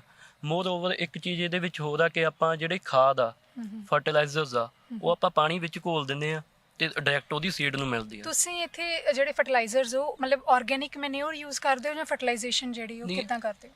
ਪੋਲੀ ਹਾਊਸ ਦੇ ਵਿੱਚ ਆਰਗੈਨਿਕ ਆਪਾਂ ਕਰ ਨਹੀਂ ਸਕਦੇ ਹੈਗੇ ਪ੍ਰੋਡਿਊਸ, ਕਿਉਂਕਿ ਆਰਗੈਨਿਕ ਕਰਾਂਗੇ ਤਾਂ ਆਪਣਾ ਈਲਡ ਘੱਟ ਆਊਗਾ। ਸੋ ਆਪਣੀ ਇਨਕਮ ਘੱਟ ਹੋਊ। ਸੋ ਇਹਦੇ ਵਿੱਚ ਆਪਾਂ ਮੈਕਸਿਮਮ ਜਿਹੜੇ ਹੈਗੇ ਆ ਫਰਟੀਲਾਈਜ਼ਰਸ ਯੂਜ਼ ਕਰਦੇ ਆ, ਕਿਉਂਕਿ ਆਪਣੀ ਇਨੀਸ਼ੀਅਲ ਕਾਸਟ ਬਹੁਤ ਖਰਚਾ ਹੋਇਆ ਹੁੰਦਾ। ਸੋ ਆਪਾਂ ਮੈਕਸਿਮਮ ਪ੍ਰੋਡਕਸ਼ਨ ਇਨਕਮ ਦੀ ਆਪਣੀ ਗੱਲ ਕਰਦੇ ਹੁੰਦੇ ਆ ਇਹਦੇ ਵਿੱਚ। ਸੋ ਇਹਦੇ ਵਿੱਚ ਜੇ ਆਪਾਂ ਖੀਰੇ ਦੇ ਵਿੱਚ ਸਭ ਤੋਂ ਵੱਧ ਖਾਦ ਪੈਂਦੀ ਆ, ਹਫ਼ਤੇ ਦੇ ਵਿੱਚ 3 ਵਾਰ ਫਰਟੀਗੇਸ਼ਨ ਕੀਤੀ ਜਾਂਦੀ ਹੈ। ਸੋ ਹੁਣ ਗੱਲਬਾਤ ਕਰਦੇ ਹਾਂ ਜੀ ਪ੍ਰੋਫੈਸਰ ਅਮਨਦੀਪ ਕੌਰ ਜੀ ਦੇ ਨਾਲ। ਸਤਿ ਸ਼੍ਰੀ ਅਕਾਲ ਮੈਮ। ਸਤਿ ਸ਼੍ਰੀ ਅਕਾਲ ਮੈਮ, ਜੋ ਇੱਥੇ ਰਿਸਰਚ ਟਰਾਇਲ ਚੱਲ ਰਹੇ ਨੇ ਉਹ ਬੱਚਿਆਂ ਲਈ ਕਿੱਦਾਂ ਫਾਇਦੇਮੰਦ ਨੇ ਤੇ ਮੋਰ ਓਵਰ ਕਿਸਾਨਾਂ ਲਈ ਕਿੱਦਾਂ ਉਹ ਫਾਇਦੇਮੰਦ ਨੇ? ਮੈਮ, ਜਿਵੇਂ ਕਿ ਵਿਦਿਆਰਥੀ ਇੱਥੇ ਜਿਹੜੇ ਕਿ MSc ਵੈਜੀਟੇਬਲ ਸਾਇੰਸ ਦੀ ਡਿਗਰੀ ਕਰ ਰਹੇ ਨੇ, ਉਹਨਾਂ ਨੂੰ ਅਸੀਂ ਰਿਸਰਚ ਟਰਾਇਲ ਇਸ ਤਰੀਕੇ ਨਾਲ ਦਿੰਦੇ ਹਾਂ ਕਿ ਕੁਛ ਨਾ ਕੁਛ ਖੋਜ ਹੋ ਸਕੇ, ਠੀਕ ਹੈ, ਜਿਹੜੇ ਕਿ ਕਿਸਾਨਾਂ ਨੂੰ ਅਸੀਂ ਉਸ ਤੋਂ ਬਾਅਦ ਉਹ ਅਸੀਂ ਉਹਨਾਂ ਨੂੰ ਪ੍ਰਮੋਟ ਕਰ ਸਕੀਏ। ਜਿਵੇਂ ਕਿ ਮੈਮ ਤੁਹਾਨੂੰ ਪਤਾ ਹੈ ਕਿ ਹੁਣ ਅੱਗੇ ਅੱਗੇ ਲੈਂਡ ਹੋਲਡਿੰਗਸ ਘਟਦੀਆਂ ਜਾ ਰਹੀਆਂ ਤੇ ਆਪਾਂ ਨੂੰ ਵਰਟੀਕਲ ਫਾਰਮਿੰਗ ਵੱਲ ਆਉਣਾ ਪੈਣਾ, ਔਰ ਉਹਦੇ ਵਿੱਚ ਆਪਾਂ ਪੋਲੀ ਹਾਊਸ ਪ੍ਰੋਟੈਕਟਡ ਕਲਟੀਵੇਸ਼ਨ ਜਿਹੜੇ ਉਹਨਾਂ ਦਾ ਬਹੁਤ ਵੱਡਾ ਯੋਗਦਾਨ ਰਹੇਗਾ ਤੇ ਆਉਣ ਵਾਲੇ ਟ੍ਰੈਂਡ ਦੇ ਵਿੱਚ ਬਿਲਕੁਲ ਇਹ ਹੀ ਕਰਨਾ ਪਏਗਾ, ਕਿਉਂਕਿ ਤੁਹਾਨੂੰ ਪਤਾ ਲੈਂਡ ਹੋਲਡਿੰਗ ਦੀ ਜਿਹੜੀ ਅਸੀਂ ਗੱਲ ਕਰ ਰਹੇ ਹਾਂ ਉਹਦੇ ਕਰਕੇ। ਤੇ ਇਹਦੇ ਵਿੱਚ ਬੱਚਿਆਂ ਨੂੰ ਅਸੀਂ ਇਹੋ ਜਿਹੇ ਟਰਾਇਲ ਦਿੰਦੇ ਹਾਂ ਕਿ ਕੁਛ ਨਾ ਕੁਛ ਜਿਵੇਂ ਕਿ ਕੁਛ ਨਿਕਲ ਕੇ ਆਵੇ ਕਿ ਅਸੀਂ ਫਾਰਮਰ ਨੂੰ ਪਹੁੰਚਾ ਸਕੀਏ, ਇਹੋ ਜਿਹੀ ਖੋਜ ਕੋਈ ਕਿ ਸਾਡੇ ਬੱਚੇ ਕਰਨ ਤਾਂ ਕਿ ਕਿਸਾਨਾਂ ਦਾ ਕੀ ਕਹਿ ਸਕਦੇ ਕਿ ਕਿਸਾਨੀ ਪ੍ਰਫੁੱਲਿਤ ਹੋਵੇ ਤੇ ਉਤਸ਼ਾਹਿਤ ਹੋਵੇ। ਸੋ ਤੁਸੀਂ ਮੇਰੇ ਪਿੱਛੇ ਦੇਖ ਸਕਦੇ ਹੋ ਕਿ ਜਿਹੜੇ ਸਟੂਡੈਂਟਸ ਆ ਉਹ ਆਪਣੀ ਰਿਸਰਚ ਟ੍ਰਾਇਲ ਦੇ ਉੱਤੇ ਕੰਮ ਕਰ ਰਹੇ ਆ। ਸੋ ਆਓ ਅਸੀਂ ਉਹਨਾਂ ਨਾਲ ਗੱਲਬਾਤ ਕਰਦੇ ਹਾਂ। ਸੋ ਸਭ ਤੋਂ ਪਹਿਲਾਂ ਤੁਹਾਡਾ ਨਾਮ ਕੀ ਹੈ ਤੇ ਤੁਹਾਡਾ ਜਿਹੜਾ ਰਿਸਰਚ ਹੈ ਇਹਦਾ ਟੌਪਿਕ ਕੀ ਹੈ? ਮੇਰਾ ਨਾਮ ਹਰਮਨਪ੍ਰੀਤ ਸਿੰਘ ਆ, MSc ਵੈਜੀਟੇਬਲ ਸਾਇੰਸ ਦਾ ਸਟੂਡੈਂਟ ਆ ਤੇ ਡਾਕਟਰ ਨਵਜੋਤ ਸਿੰਘ ਢਿੱਲੋਂ ਦੀ ਅਗਵਾਈ ਹੇਠ ਮੇਰਾ ਇਹ ਟ੍ਰਾਇਲ ਲੱਗ ਰਿਹਾ ਪੋਲੀ ਹਾਊਸ ਦੇ ਵਿੱਚ। ਤਾਂ ਪੋਲੀ ਹਾਊਸ ਦੇ ਵਿੱਚ ਆਪਾਂ ਮੇਨ ਰਿਸਰਚ ਕਰ ਰਹੇ ਹਾਂ 9 ਟਾਈਪਸ ਆਫ ਮਲਚਸ, ਜਿਸ ਦੇ ਵਿੱਚ ਬੇਸਿਕਲੀ ਆ ਜਾਂਦੀਆਂ ਇੱਕ ਇਨਆਰਗੈਨਿਕ ਮਲਚ ਤੇ 7 ਆਪਾਂ ਲਗਾ ਰਹੇ ਹਾਂ ਆਰਗੈਨਿਕ ਮਲਚਸ। ਤੇ ਉਹਦੇ ਵਿੱਚ ਆਪਾਂ ਲਾਸਟ ਇੱਕ ਰੱਖੀ ਹੈ ਮਲਚ ਜਿਸ 'ਚ ਨੋ ਟ੍ਰੇਨਿੰਗ ਕਰਾਂਗੇ। ਤਾਂ ਇਹਨਾਂ ਦਾ ਇਫੈਕਟ ਦੇਖਾਂਗੇ ਕਿ ਟਮਾਟੋ ਦੇ ਉੱਪਰ ਕਿਹੜੀ ਗਰੋਥ ਦਾ ਕੀ ਇਫੈਕਟ ਪੈਂਦਾ ਜਾਂ ਯੀਲਡ ਦਾ ਕੀ ਇਫੈਕਟ ਪੈਂਦਾ। ਤੇ ਇਸ ਤੋਂ ਇਲਾਵਾ ਆਪਾਂ ਸਟੇਕਿੰਗ ਕਰ ਰਹੇ ਹਾਂ। ਇਹਦੇ ਵਿੱਚ ਰੈਕਮੈਂਡਡ ਸਟੇਕਿੰਗ 2 ਸਟੈਮਸ ਦੀ ਹੈ, ਬਟ ਆਪਾਂ ਇੱਕ ਸਟੈਮ ਵੀ ਲਾ ਰਹੇ ਹਾਂ ਤੇ 3 ਸਟੈਮਸ ਵੀ ਲਗਾ ਰਹੇ ਹਾਂ। ਸੋ ਟੋਟਲ ਆਪਾਂ 3 ਲਗਾ ਰਹੇ ਹਾਂ। ਤਾਂ ਇਹਦਾ ਫਾਰਮਰ ਨੂੰ ਬੈਨੀਫਿਟ ਇਹ ਹੋਏਗਾ ਕਿ ਜੇਕਰ ਕੋਈ ਫਾਰਮਰ ਆਉਣ ਵਾਲੇ ਦਿਨਾਂ ਦੇ ਵਿੱਚ ਪੋਲੀ ਹਾਊਸ ਲਗਾਉਂਦਾ ਆਪਣੇ ਫਾਰਮ ਦੇ ਵਿੱਚ, ਤਾਂ ਉਹਦੇ ਵਿੱਚ ਆਪਾਂ ਇਹ ਫਾਈਂਡ ਆਊਟ ਕਰਾਂਗੇ ਕਿ ਬੈਸਟ ਸਾਡੇ ਕੋਲ ਸਟੇਕਿੰਗ ਕਿਹੜੀ ਆਊਗੀ ਤੇ ਬੈਸਟ ਮਲਚ ਦਾ ਇਫੈਕਟ ਕਿਦੋਂ ਆਊਗਾ, ਕੁਆਲਿਟੀ ਐਟਰੀਬਿਊਟ ਦੇ ਹਿਸਾਬ ਨਾਲ ਤੇ ਕੁਆਲਿਟੀ ਐਟਰੀਬਿਊਟ ਦੇ ਹਿਸਾਬ ਨਾਲ। ਤੁਸੀਂ ਇਹ ਕ੍ਰੌਪ ਕਦੋਂ ਲਗਾਈ ਸੀ ਤੇ ਹੁਣ ਤੱਕ ਤੁਸੀਂ ਕੀ ਕੀ ਆਬਜ਼ਰਵ ਕਰ ਚੁੱਕੇ ਹੋ ਇਹਦੇ ਵਿੱਚ? ਇਹ ਕ੍ਰੌਪ ਮੈਮ ਲਗਾਈ ਸੀ ਅਸੀਂ 15 ਸਤੰਬਰ ਨੂੰ, ਉਦੋਂ ਇਹਦੀ ਸੋਇੰਗ ਕੀਤੀ। ਉਸ ਤੋਂ ਬਾਅਦ 15 ਅਕਤੂਬਰ ਤੱਕ ਇਹਦੀ ਟਰਾਂਸਪਲਾਂਟਿੰਗ ਕਰਤੀ, ਨਰਸਰੀ ਗਰੋ ਕਰਕੇ ਸਿੱਧੀ ਕ੍ਰੌਪ ਨਹੀਂ ਲਗਾਈ ਦੀ, ਪੋਲੀ ਹਾਊਸ 'ਚ ਟਰਾਂਸਪਲਾਂਟਿੰਗ ਹੋਏਗੀ। ਤਾਂ ਉਸ ਤੋਂ ਇਲਾਵਾ ਇਹਦੇ ਵਿੱਚ ਜੋ ਆਬਜ਼ਰਵੇਸ਼ਨਸ ਅਜੇ ਤੱਕ ਲਈਆਂ ਗਈਆਂ ਉਹਨਾਂ ਦੇ ਅਕੋਰਡਿੰਗ ਤਾਂ 2-3 ਆਪਾਂ ਕੋਲ ਡਿਜ਼ੀਜ਼ਸ ਆਈਆਂ। ਇੱਕ ਵਾਇਰਲ ਡਿਜ਼ੀਜ਼ ਆਈ ਹੈ ਜਿਹੜੀ ਟੋਮੈਟੋ ਲੀਫ ਦੀ ਹੈ, ਤੇ ਸੈਕਿੰਡ ਆਪਣੇ ਕੋਲੇ ਵਿਲਟਿੰਗ ਤੇ ਕੁਝ ਡਰਾਊਟ ਕੰਡੀਸ਼ਨਸ ਨੇ ਜਿਨ੍ਹਾਂ ਦੇ ਬੇਸ ਅਪਨ ਆਈ ਹੈ। ਤੇ ਉਸ ਤੋਂ ਇਲਾਵਾ ਇਹਦੀ ਗਰੋਥ ਕਾਫੀ ਵਧੀਆ ਹੋ ਰਹੀ ਹੈ ਪਨੀਰੀ ਦੀ, ਤੇ ਅਸੀਂ ਆਸ਼ਾ ਕਰਦੇ ਹਾਂ ਕਿ ਬੈਟਰ ਹੋਊਗੀ ਅੱਗੇ ਨਾਲ। ਮੈਂ ਤੁਹਾਡੇ ਦੇਖ ਰਹੀ ਹਾਂ ਸਪ੍ਰਿੰਕਲਰਸ ਫੋਗਰਸ ਲੱਗੇ ਹੋਏ ਆ। ਹਾਂਜੀ ਇਹਨਾਂ ਦਾ ਇੱਕ ਕਦੋਂ ਯੂਜ਼ ਕਰਦੇ ਹੋ ਤੇ ਇਹਦਾ ਕੀ ਕੰਮ ਹੈ? ਫੋਗਰਸ ਦਾ ਮੈਮ ਮੇਨ ਡਿਪੈਂਡੈਂਟ ਹੁੰਦਾ ਹਿਊਮਿਡਿਟੀ ਦੇ ਰਿਲੇਟਡ, ਤੇ ਇਸ ਤੋਂ ਇਲਾਵਾ ਮੇਨ ਡਿਪੈਂਡੈਂਟ ਹੁੰਦਾ ਕਿ ਆਪਾਂ ਟੈਂਪਰੇਚਰ ਕਿ ਫੋਰ ਐਗਜ਼ਾਮਪਲ ਕਿ ਜਿਸ ਤਰ੍ਹਾਂ ਇੱਥੇ ਟੈਂਪਰੇਚਰ ਜੇ ਐਕਸੈਸ ਹੋ ਜਾਏ, ਕਿਉਂਕਿ ਟੋਮੈਟੋ ਨੂੰ ਚਾਹੀਦਾ ਹੁੰਦਾ 15 to 20 ਡਿਗਰੀ ਸੈਲਸੀਅਸ ਟੈਂਪਰੇਚਰ, ਤਾਂ ਉਹਦੇ ਵਿੱਚ ਮੇਨਟੇਨ ਕਰਕੇ ਰੱਖਣ ਦੇ ਲਈ ਅਸੀਂ ਇਹ ਯੂਜ਼ ਕਰਦੇ ਹਾਂ ਕਿ ਜੇ ਟੈਂਪਰੇਚਰ ਇਨਕਰੀਜ਼ ਹੋ ਜਾਏ ਤਾਂ ਫਿਰ ਫੋਗਰਸ ਛੱਡ ਲਈਦੇ। ਉਹਦੇ ਨਾਲ ਕੀ ਹੋਊਗਾ ਕਿ ਜਿਸ ਤਰ੍ਹਾਂ ਪੜਾਸ ਜਿਹਨੂੰ ਆਪਾਂ ਪੰਜਾਬੀ 'ਚ ਕਹਿ ਦਈਦਾ, ਉਹ ਵਾਲੀ ਚੀਜ਼ ਕਾਫੀ ਰਿਡਿਊਸ ਹੋ ਜੂਗੀ, ਤਾਂ ਉਹਦੇ ਨਾਲ ਪਲਾਂਟ ਦੀ ਗਰੋਥ ਹੋਊਗੀ। ਕਿਉਂਕਿ ਜੇ ਹਿਊਮਿਡਿਟੀ ਵੱਧ ਹੋ ਜਾਏ ਆਪਣੇ ਪੋਲੀ ਹਾਊਸ ਦੇ ਅੰਦਰ ਤਾਂ ਉਹਦੇ ਨਾਲ ਇਹ ਹੋਊਗਾ ਕਿ ਬਿਮਾਰੀਆਂ, ਪੈਸਟ ਵਗੈਰਾ, ਇਨਸੈਕਟ ਪੈਸਟ ਦਾ ਅਟੈਕ ਜ਼ਿਆਦਾ ਹੋ ਜਾਂਦਾ। ਤਾਂ ਉਹਨੂੰ ਰਿਡਿਊਸ ਕਰਨ ਦੇ ਲਈ ਫਿਰ ਆਪਾਂ ਫੋਗਰਸ ਵਗੈਰਾ ਯੂਜ਼ ਕਰਦੇ ਹਾਂ।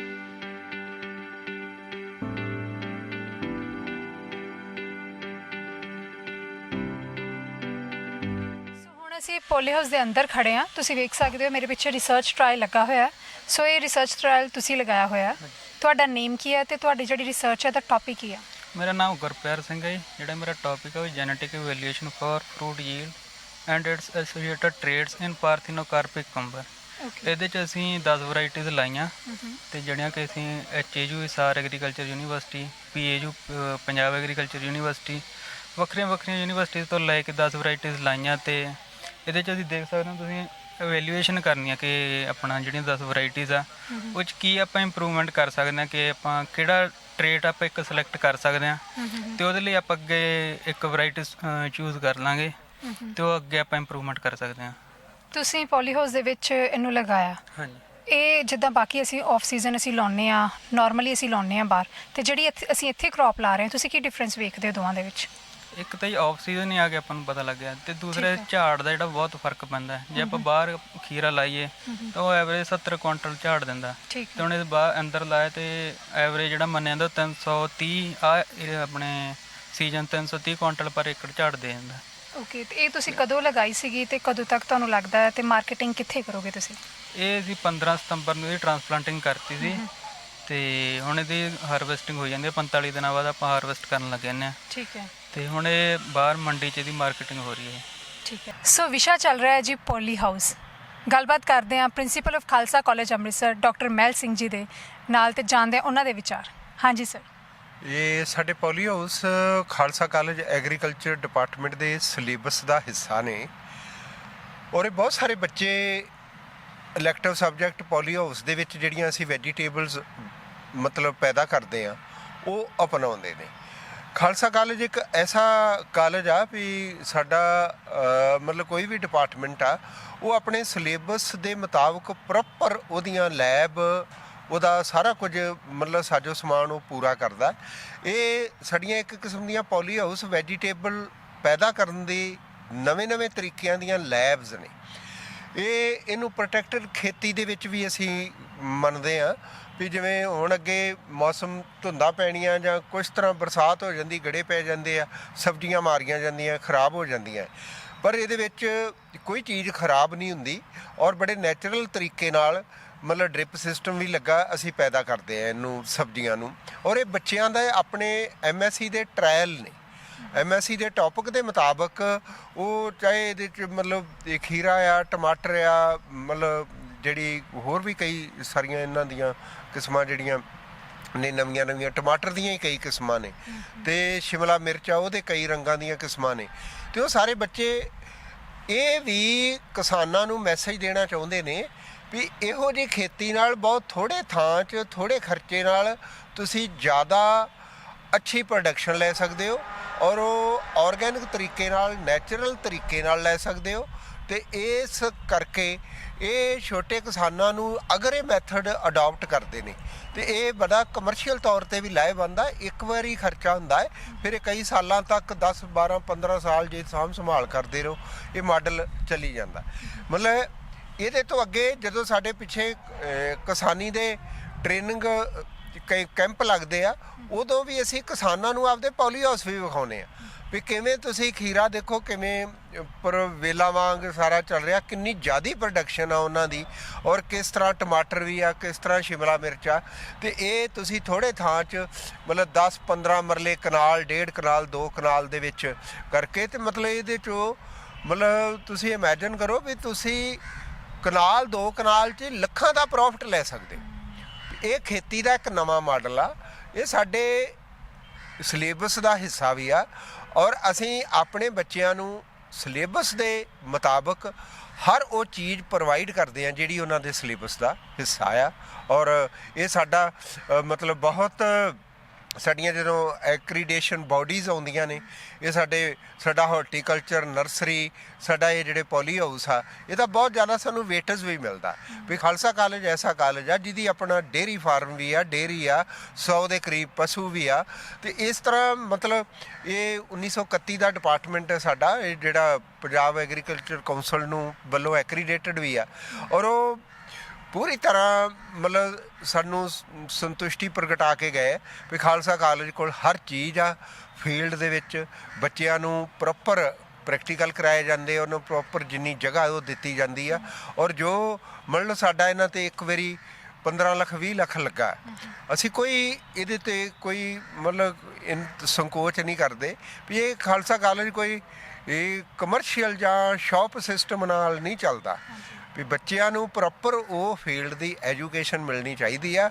ਵੈਜੀਟੇਬਲ ਵਾਲੇ ਨੂੰ ਵੈਜੀਟੇਬਲ ਦੀ, ਔਰ ਵੈਜੀਟੇਬਲ ਨੂੰ ਕਿਵੇਂ ਉਗਾਇਆ ਜਾ ਸਕਦਾ, ਇੱਕ ਸਾਡੇ ਟ੍ਰੈਡੀਸ਼ਨਲ ਤਰੀਕਾ, ਇਹ ਆ ਮਾਡਰਨ ਤਰੀਕਾ ਔਰ ਇਹ ਥੋੜ੍ਹੇ ਥਾਂ 'ਚੋਂ ਬਹੁਤ ਕੁਝ ਤੁਸੀਂ ਹਾਸਲ ਕਰ ਸਕਦੇ ਹੋ। ਅਤੇ ਬੱਚਿਆਂ ਲਈ ਇਹ ਆਪਦੇ ਸਿਲੇਬਸ ਦੇ ਪਾਰਟ ਦੇ ਨਾਲ ਆ ਵੀ ਹੋਰਨਾਂ ਲਈ ਇੱਕ ਮਿਸਾਲ ਆ, ਹੋਰਨਾਂ ਨੂੰ ਵੀ ਇਸ ਰਾਹ ਤੋਰਿਆ ਜਾ ਸਕਦਾ।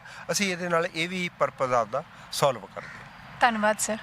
ਸੋ ਇਹ ਸੀਗਾ ਸਾਡਾ ਅੱਜ ਦਾ ਵਿਸ਼ਾ ਪੋਲੀ ਹਾਊਸ। ਤੁਹਾਨੂੰ ਲੱਗਦਾ ਹੈ ਕਿ ਤੁਹਾਡਾ ਅਗਰ ਕੋਈ ਕੁਐਸਚਨ ਆ ਤਾਂ ਤੁਸੀਂ ਉਸ ਕੁਐਰੀ ਨੂੰ, ਉਸ ਸਵਾਲ ਨੂੰ ਕਮੈਂਟ ਸੈਕਸ਼ਨ ਦੇ ਵਿੱਚ ਮੈਂਸ਼ਨ ਕਰ ਸਕਦੇ ਹੋ। ਜਲਦੀ ਮਿਲਦੇ ਹਾਂ ਜੀ ਇੱਕ ਨਵੇਂ ਵਿਸ਼ੇ ਦੇ ਨਾਲ। ਉਦੋਂ ਤੱਕ ਵੇਖਦੇ ਰਹੋ ਤੁਹਾਡਾ ਆਪਣਾ KCGC TV।